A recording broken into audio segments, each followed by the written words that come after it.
ओम नमः शिवाय। प्रिय श्रोताओं, आज शारदीय नवरात्रि की अष्टमी तिथि है और आज महाअष्टमी का दिन शिवप्रिया माता महागौरी को समर्पित है। आज के दिन पूरे भक्ति भाव से माता महागौरी की पूजा करने और कथा का श्रवण करने से व्यक्ति को धन ऐश्वर्य की प्राप्ति होती है, जीवन में सुख समृद्धि का आगमन होता है, सभी प्रकार के कष्ट दूर हो जाते हैं और अमोघ फल की प्राप्ति होती है, वैवाहिक जीवन सुखमय हो जाता है। तो आज मैं सुना रही हूँ शारदीय नवरात्रि के अष्टमी के दिन सुनी जाने वाली माता महागौरी की दुर्लभ पौराणिक व्रत कथा। आप सभी श्रोताओं इन कथाओं को बड़ी श्रद्धा तथा प्रसन्नचित्त मन से पूरा अवश्य सुनिए। इससे सभी प्रकार की मनोकामनाओं की पूर्ति होती है। कथा को आधा अधूरा छोड़े बिना कथा का पूरा श्रवण करें। तो आइए माता रानी का ध्यान करते हुए कथा का रसपान करते हैं। प्रिय श्रोताओं, देवी भागवत पुराण के अनुसार शुंभ और उसके छोटे भाई निशुंभ नामक दो असुरों ने इंद्रलोक पर आक्रमण कर दिया था। देवताओं को पराजित करके इन असुरों ने स्वर्ग लोक पर कब्जा कर लिया था और देवताओं को वहां से भगा दिया। स्वर्ग से निकलने के बाद देवता इधर उधर भटक रहे थे, दुखद स्थिति में थे। तब देवताओं को ध्यान आया कि मां दुर्गा ने महिषासुर का वध करने के बाद उन्हें वरदान दिया था कि जब भी आप लोगों के ऊपर कोई संकट आएगा तो मैं तुम लोगों की सहायता करूंगी, तुम्हें उस दुख से उभारूंगी। इसके बाद सभी देवता हिमालय पर्वत के पास गंगा तट पर जाकर देवी मां की स्तुति करने लगे। इधर भगवान शिव देवताओं का हाल जानते थे कि केवल माता पार्वती ही देवताओं को कष्ट से मुक्ति प्रदान कर सकती है। अब भगवान शिव माता पार्वती से यह सब बातें कैसे कहें, क्योंकि देवी पार्वती अपने गृहस्थी में इतनी रम चुकी थी कि वे तो भूल चुकी थी कि वे माता, पत्नी और गृहिणी होने के साथ साथ जगत जननी है, मां अंबिका है। उन्हें सभी जगत का कल्याण करना है।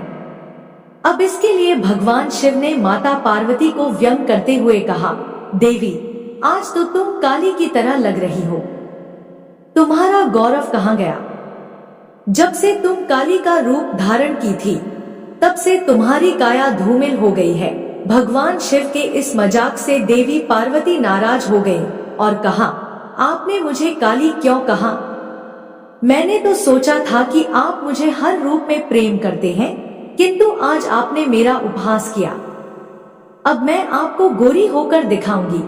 गौर वर्ण प्राप्त करने के लिए माता पार्वती हिमालय पर तपस्या करने चली गई। तपस्या भी उन्होंने भगवान शिव की। भगवान शिव उनके तपस्या से प्रसन्न हुए और कहा, तुम गंगा स्नान करके आओ, इससे तुम्हें गौर वर्ण प्राप्त होगा। प्रिय श्रोताओं, शुंभ और निशुंभ का वध करने के लिए भगवान शिव ने यह लीला रची थी। जब माता पार्वती गंगा स्नान कर रही थी तभी सभी देवता भी आदि शक्ति की आराधना कर रहे थे। माता पार्वती ने देवताओं से पूछा, आप सभी किसकी स्तुति कर रहे हैं और आप पर क्या विपत्ति आई है? माता पार्वती के पूछने पर देवताओं ने शुंभ और निशुंभ के बारे में बताया कि असुरों ने देवताओं को पराजित करके स्वर्ग लोक पर कब्जा कर लिया है और तब से सभी देवता भटक रहे हैं। अब गंगा स्नान के दौरान माता पार्वती को गौर वर्ण प्राप्त हुआ और उनके शरीर से एक श्याम वर्ण की देवी प्रकट हुई, जिसे कौशिकी देवी कहा गया। कौशिकी देवी के प्रकट होने के बाद उन्होंने माता पार्वती को प्रणाम किया और देवताओं को उनकी रक्षा का आश्वासन दिया। अब माता पार्वती की आज्ञा अनुसार माता कौशिकी हिमालय के रमणीय क्षेत्र में चली गई और वहां उन्होंने शुंभ और निशुंभ को युद्ध के लिए ललकारा। देवी कौशिकी ने शुंभ और निशुंभ समेत उसकी पूरी सेना का अंत कर दिया। शुंभ और निशुंभ असुरों का अंत करने के बाद भगवान शिव ने माता पार्वती को समझाते हुए कहा कि उन्हें काली कहकर व्यंग करने के पीछे का मकसद देवी कौशिकी का जन्म था, ताकि वह देवताओं की मदद कर सके और उन्हें फिर से स्वर्ग लोक की प्राप्ति हो सके। बिना इस व्यंग के शुंभ और निशुंभ का वध संभव नहीं था। इस तरह माता पार्वती के शरीर से प्रकट होने के कारण देवी कौशिकी उनकी पुत्री कहलाई। देवी कौशिकी को उग्र तारा या महोक तारा कहा जाता है। वहीं अन्य कथा के अनुसार मां महागौरी ने देवी पार्वती रूप में भगवान शिव को पति के रूप में प्राप्त करने के लिए कठोर तपस्या की थी। एक बार भगवान भोलेनाथ ने पार्वती जी को देखकर कुछ कह दिया, जिससे देवी का मन आहत हुआ और माता पार्वती तपस्या में लीन हो जाती है। इस प्रकार वर्षों तक कठोर तपस्या करने पर पार्वती जी नहीं आती है। तो पार्वती जी को खोजते हुए भगवान शिव जी उनके पास पहुंचते हैं और वहां पहुंचते ही देवी पार्वती को देखकर आश्चर्यचकित रह जाते हैं। पार्वती जी का रंग अत्यंत ओजपूर्ण होता है। उनकी छटा चांदनी के समान श्वेत और कुंदन के फूल के समान दिखाई पड़ती है। उनके वस्त्र और आभूषण से प्रसन्न होकर भगवान शिव देवी उमा को गौर वर्ण प्रदान कर देते हैं और देवी विद्युत के समान अत्यंत कांतिमान और गौर वर्ण की हो जाती हैं। तथा तभी से इनका नाम गौरी पड़ा। महागौरी रूप में देवी स्नेहमय, शांत और मृदुल दिखाई देती है। वहीं महागौरी जी से संबंधित एक अन्य कथा भी प्रचलित है। इसके अनुसार एक सिंह काफी भूखा था। वह भोजन की तलाश में वहां पहुंचा जहां देवी उमा तपस्या कर रही थी। देवी को देखकर सिंह की भूख बढ़ गई, परंतु वह देवी की तपस्या से उठने का इंतजार करते हुए वहीं बैठ गया। इस इंतजार में वह काफी कमजोर हो गया। देवी जब तब से उठी तो सिंह की दशा देखकर उन्हें उस पर बहुत दया आई और मां उसे अपना सवारी बना लेती है, क्योंकि एक प्रकार से उसने भी तपस्या की थी। इसीलिए देवी गौरी का वाहन बैल और सिंह दोनों है। मां दुर्गा का अष्टम स्वरूप महागौरी है। महागौरी की 4 भुजाएं हैं। इनकी दाईं भुजा अभय मुद्रा में है और नीचे वाली भुजा में त्रिशूल है। बाईं भुजा में डमरू और नीचे वाली भुजा से देवी गौरी भक्तों की प्रार्थना सुनकर वरदान देती है। जो स्त्री इन देवी की पूजा भक्ति भाव सहित करती है, उसके सुहाग की रक्षा देवी स्वयं करती है।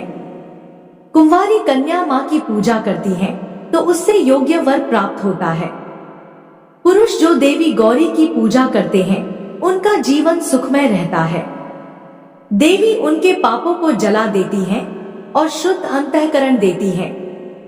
मां अपने भक्तों को अक्षय आनंद और तेज प्रदान करती है। इनका पूर्व गौर है, इसीलिए यह महागौरी कहलाती है। जय हो माता महागौरी। माता महागौरी इस महाअष्टमी व्रत को यह कथा पूर्ण करती है। इस कथा के अनुसार बहुत समय पहले की बात है। दक्षिण भारत के रामेश्वरम में समुद्र तट पर एक गांव था। उस गांव में रत्नाकर पंडित रहते थे।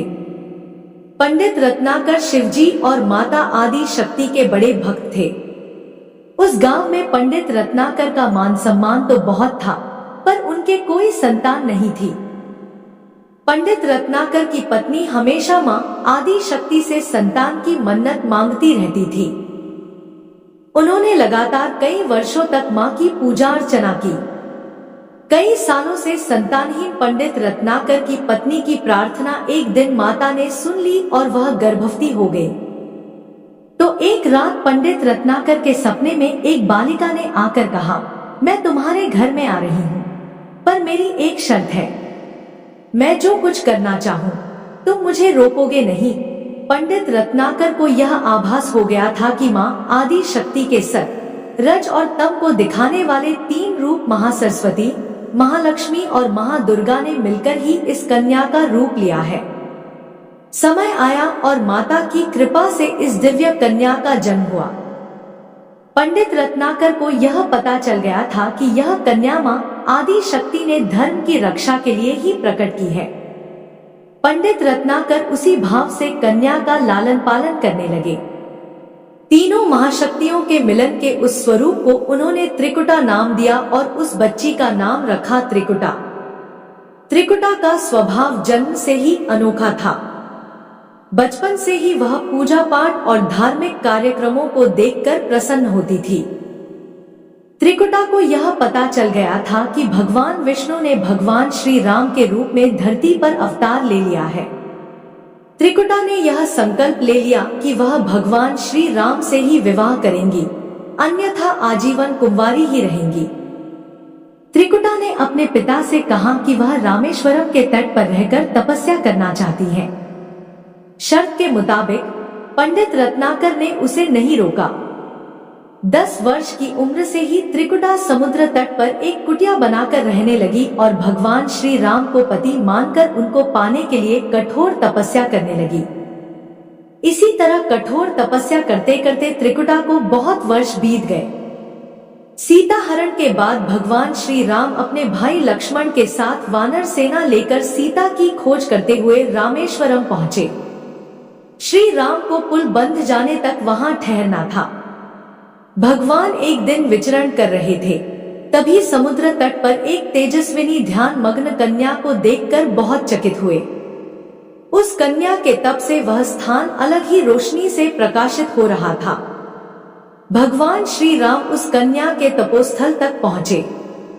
भगवान ने उस कन्या से पूछा, तुम कौन हो देवी और इतनी कम उम्र में इतना कठोर तप क्यों कर रही हो? ऐसी क्या अभिलाषा है जिसके लिए ऐसा घोर तप करने को विवश हो? उस कन्या ने भगवान को नम्रता पूर्वक प्रणाम करके अपना परिचय पंडित रत्नाकर की पुत्री त्रिकुटा के रूप में दिया और फिर अपनी प्रतिज्ञा बताई। त्रिकुटा जान गई थी कि उनके सामने साक्षात भगवान श्री राम जी ही खड़े हैं, इसलिए उन्होंने निवेदन किया कि आप मुझे पत्नी के रूप में स्वीकार कर लें। इस पर भगवान श्री राम ने कहा, हे देवी, यह संभव नहीं है। मैं एक ही पत्नी के संकल्प से बंधा हूँ। अपनी पत्नी के अपहरणकर्ता को दंड देने के लिए यहाँ तक सेना सहित आया हूँ। त्रिकुटा को यह सुनकर बड़ा ही दुख हुआ। त्रिकुटा ने अपने कठोर तप का वास्ता दिया और भगवान से विवाह करने की पुनः याचना की। त्रिकुटा ने कहा, प्रभु, क्या मेरा यह तप व्यर्थ हो गया? मेरे तप में क्या वह शक्ति नहीं है कि आपको प्राप्त कर सकूं? मेरा तप अभी कम है, तो मैं इसे और कठोर करूंगी और तब तक जारी रखूंगी जब तक मेरी अभिलाषा पूरी नहीं हो जाती। भगवान श्री राम ने कहा, जब मैं सीता का पता लगाकर लौटूंगा तब तुम्हारे पास आऊंगा। यदि तुम मुझे पहचान लोगी तो मैं तुम्हारी इस बात पर सही निर्णय करूंगा। त्रिकुटा को इस बात से बड़ी ही प्रीत हुई कि उनका तप सफल है। भगवान ने उन्हें वचन दिया, अब उन्हें अपने स्वामी की प्रतीक्षा में सफल होना है। इस प्रसन्नता के भाव से भरकर त्रिकुटा का उत्साह और भी बढ़ गया। त्रिकुटा ने और कठिन तपस्या करना शुरू कर दिया। उनके तप का प्रभाव ऐसा था कि उनकी कुटिया के आसपास का पूरा क्षेत्र एक अलग ही प्रकाश से प्रकाशमान होता था। अब भगवान श्री राम ने रावण का वध किया और विभीषण को लंका का राजा बनाकर अपनी पत्नी, भाई और समस्त सेना के साथ वह अपनी अयोध्या नगरी लौटने की तैयारी करने लगे। भगवान श्री रामचंद्र जी लंका विजय के बाद पुष्पक विमान पर सवार होकर लौट रहे थे। उन्हें त्रिकुटा का दिया हुआ अपना वचन भी पूरा करना था। रामेश्वरम के तट पर पहुंचते ही भगवान श्री राम ने विमान रुकवा दिया। सभी आश्चर्य में पड़ गए, तो प्रभु ने उन्हें कुछ पल की प्रतीक्षा करने को कहा। इसके बाद वह अकेले ही चल पड़े। सारी सेना भगवान की आज्ञा के अनुसार वहीं ठहरकर उनकी प्रतीक्षा करने लगी। भगवान श्री राम ने एक बूढ़े ब्राह्मण का भेष धारण कर लिया और देवी त्रिकुटा के पास पहुंचे। प्रभु उनके साथ थोड़ी देर तक रुके, पर त्रिकुटा उन्हें पहचान न सकी। तब भगवान श्री राम अपने असली रूप में आ गए और उन्होंने त्रिकुटा से कहा, देवी, मैं आपको दिए वचन के अनुसार आपके पास आया था, परंतु आप इस परीक्षा में सफल नहीं हुई। वैसे भी इस जन्म में सीता से विवाह कर मैंने एक पतिव्रत का प्रण लिया है, इसीलिए तुम्हारे साथ विवाह तो असंभव ही था। देवी त्रिकुटा कुछ निराश हो गई।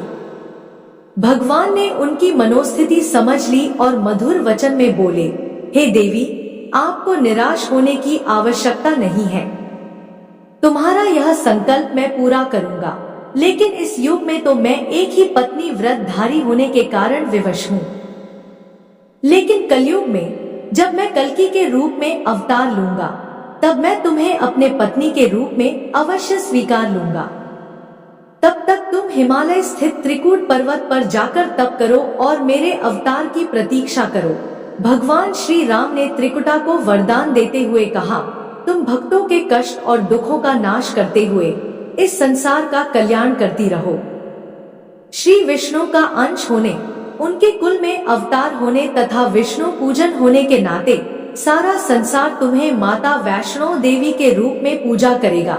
जो भी भक्त भक्ति भाव से तुम्हारी पूजा अर्चना करेंगे, उन्हें तुम सर्वस्व प्रदान करोगी। भगवान श्री राम यह वरदान देकर चले गए। त्रिकुटा भगवान श्री राम से मिले इस वचन से अत्यंत प्रसन्न थी। उन्होंने प्रभु के आदेशानुसार संसार के कल्याण का संकल्प लिया। त्रिकुटा उत्तरी भारत के माणिक पर्वत श्रृंखला के 3 पहाड़ियों वाले त्रिक पर्वत पर तप के लिए आ गई। वहीं पर माता वैष्णो देवी के नाम से विराजमान है। भगवान श्री राम का वरदान होने के कारण वैष्णो देवी भक्तों की सभी मनोकामनाएं पूरी करती है। इसीलिए माता का स्वरूप कुंवारी है। त्रिकुटा भगवान श्री हरि के कल्कि अवतार की प्रतीक्षा कर रही है। तो एक बार प्रेम से बोलिए, अम्बे मात की जय। जय हो अम्बे मां। अपने सभी भक्तों की रक्षा करना, उन्हें सुख, शांति और समृद्धि प्रदान करना। प्रिय भक्त गणों, इसके साथ ही अब अन्न धन का भंडार भरने वाली माता अन्नपूर्णा की कथा का श्रवण करते हुए कथा का समापन करते हैं। प्राचीन काल की बात है, पुरुषोत्तमपुर नामक ग्राम में एक बहुत धर्मात्मा सेठ जी रहा करते थे। उनके 5 पुत्र और एक सबसे छोटी पुत्री थी और उसका नाम गौरी था। सेठ जी का भरा पूरा परिवार था। सेठ जी ने अपने सभी 5 पुत्रों का विवाह कर दिया था और जब छोटी बेटी गौरी विवाह के योग्य हुई तो उन्होंने उसका विवाह एक दूसरे नगर के अपने ही समान धनी परिवार में कर दिया। अब सेठ जी की पुत्री गौरी दुल्हन बनकर जिस घर में गई, उसका पति अपने माता पिता का इकलौता पुत्र था। अब गौरी बड़े ही प्रसन्नता पूर्वक अपने ससुराल में रहने लगी। गौरी बड़ी ही सदाचार, गुणवान तथा रूपवती थी। एक दिन की बात है, जब 1.25 महीना हो गया, तब सास ने गौरी को रसोई संभालने के लिए दे दिया। रसोई की सारी बातें समझा दी। गौरी अपने सासू माँ का पांव छूकर रसोई में प्रवेश करती है। तब सास ने कहा, बहू, रोज सुबह जल्दी उठकर पूजा पाठ करके रसोई में प्रवेश करना, फिर खाना बनाना। रोटी बनाते समय पहली रोटी गाय को और अंतिम रोटी कुत्ते को बनाना मत भूलना। इस प्रकार सास ने गौरी को सब कुछ समझा दिया। अब देखिए, गौरी 4 लोगों के लिए खाना बनाती है और खाना बनाकर अपने पूरे परिवार को खिलाती है। जब अंत में खुद खाने के लिए बैठी, तब वह देखती है कि उसके लिए तो रोटी बची ही नहीं। अब क्या करे? वह चावल, दाल और सब्जी खाकर पानी पी लेती है। अब जब शाम होती है, तब गौरी ने सुबह से ज्यादा आटा लगाया और रोटी सब्जी बनाकर रख देती है। जब रात्रि में सब लोग खा लेते हैं, तो फिर से जब गौरी खाने के लिए बैठी और रोटी का डब्बा खोलती है, तो उसमें एक भी रोटी नहीं थी। यह देखकर उसे बड़ा ही आश्चर्य होता है कि उसने तो सुबह से भी ज्यादा आटा लगाया था, लेकिन रोटियां बची ही नहीं। अब वह सिर्फ सब्जी खाकर पानी पीकर सो जाती है। अगले दिन फिर उसने कल से 2 गुना ज्यादा आटा लगाया और रोटियां बनाई, लेकिन फिर से उसे रोटी नहीं मिली। सभी रोटियां खत्म हो गई थी। अब उस दिन भी आधे पेट खाना खाकर ही उसे रहना पड़ा। इसी प्रकार गौरी चाहे जितना भी आटा लगाती, रोटियां उसके लिए नहीं बचती। यह हर रोज का काम हो गया था। वह सोचने लगी, आखिर कौन नहीं चाहता कि मैं रोटियां नहीं खाऊं, मेरा पेट ना भरे। गौरी इस आस में आटा ज्यादा लगाती थी कि किसी ना किसी दिन तो उसे रोटियां मिलेंगी, किंतु ऐसा नहीं होता है। ऐसा करते करते वह बहुत कमजोर और दुबली तली हो गई। प्रिय भक्त गणों, ऐसे ही एक दिन की बात है, जब गौरी रसोई में सब्जियां काट रही थी तो गलती से चाकू से उसका हाथ कट जाता है और वह रोटियां नहीं बना पाती। तो उसकी सास ने कहा, बहू रहने दो, आज मैं रोटियां बना देती हूँ। तो गौरी ने कहा, नहीं सासू माँ, आटा लगा दीजिए, मैं रोटियां बना दूंगी। प्रिय भक्तों, सास ने आटा लगाया और फिर बहू को दे देती है। बहू रोटियां बनाकर तैयार कर देती है। घर के सभी सदस्य रात के समय जब खाना खाने लगते हैं, तब सब लोग जब खाना खा लेते हैं, तब बारी आती है गौरी की खाने की। तो वह बहुत दुखी मन से खाना खाने बैठती है। वह सोचती है, आज तो सासू माँ ने आटा गूंथा है, वो भी बहुत कम। आज तो मेरे लिए रोटियां बची ही नहीं होंगी। यह सोचकर बहू मन ही मन बहुत दुखी होती है। किंतु जब वह रोटी के डब्बे को खोलती है तो उसने देखा कि उसमें 4-5 रोटियां पड़ी हैं। यह देखकर बहू बहुत खुश होती है। अब क्या था, ऐसे ही 7 दिनों तक बहू की सास ने आटा गूंथा और बहू रोटियां बनाती थी और बहू को रोज रोटियां मिलने लगी। इन 7 दिन बहू ने भरपेट खाना खाया। जब 8वां दिन आ गया था, तब सास ने कहा, गौरी क्या मैं आज आटा गूंथ दूं या फिर तुम आटा गूंथ लोगी? गौरी ने कहा, नहीं सासू माँ, मेरा हाथ ठीक हो गया है, मैं आटा गूंथ दूंगी। प्रिय भक्तों, उस दिन गौरी ने आटा गूंथा और रोटियां बनाई। सबको खाना प्रेम पूर्वक खिलाया। जब उसके खाने की बारी आई, तब उसने देखा कि रोटी के डब्बे में तो रोटी है ही नहीं, पूरा रोटी खत्म हो गया है। यह देखकर बहू गौरी बहुत ही आश्चर्य में पड़ जाती है। वे सोचती है, जब तक सासू माँ ने आटा गूंथा था तब तक तो मुझे रोटियां मिलती थी, लेकिन जब से मैं आटा गूंथने लगी तो मुझे रोटियां ही नहीं मिलती, जबकि सासू माँ मुझसे बहुत ही कम आटा गूंथती थी। इसके बाद भी पूरा परिवार उसमें खा लिया करता था। ऐसी क्या बात है? यह सारी बातें सोचकर गौरी बहुत ही परेशान हो जाती है और दिन भर दुखी रहती थी। एक दिन की बात है, गौरी के पति ने गौरी से पूछा, गौरी तुम इतना उदास क्यों रहती हो? इतना सारा धन संपत्ति तुम्हारा ही तो है, तुम्हें रोकने टोकने वाला कोई नहीं है, तुम अपने मन से अपने पसंद का भोजन बनाकर खा सकती हो, तुम दिन पर दिन इतनी कमजोर कैसे होती जा रही हो? गौरी ने लाज और संकोच से अपने पति को कुछ नहीं बताया। तब उसके पति ने सोचा कि शायद उसकी पत्नी को उसके माता पिता की याद आ रही है। इसीलिए अगले दिन गौरी का पति अपने माता पिता से कहता है कि पिताजी, मुझे लगता है कि गौरी को उसके माता पिता की याद आ रही है, मैं उसे उसके मायके ले जाकर सबसे मिलवा लाता हूँ। अपने बेटे की बात सुनकर गौरी के सास ससुर तैयार हो जाते हैं और उसे जाने की अनुमति दे देते हैं और कहते हैं, बेटा यदि बहू को अपने माता पिता से मिलकर प्रसन्नता होती है तो अवश्य ही तुम उसे उसके मायके ले जाओ। अब गौरी का पति अपनी पत्नी को लेकर उसके मायके जाता है। दामाद और बेटी को देखकर उनका बहुत ही आभावगत होता है। तरह तरह के व्यंजन बनाए जाते हैं, खिलाए जाते हैं और बहुत सेवा सत्कार होता है। उसी दिन रात में समय मिलने पर गौरी की माँ ने अपनी बेटी को कोने में ले जाकर पूछा, पुत्री तुम इतनी दुबली तली कैसे हो गई? तुम बहुत ही कमजोर दिख रही हो, क्या बात है? तुम्हें कौन सी बातें खा जाती हैं? क्या तुम्हारे ससुराल वाले तुम्हारी चिंता नहीं करते, तुम्हें दुख देते हैं? ऐसी कौन सी बात है जिससे तुम्हारी यह दशा हो गई है?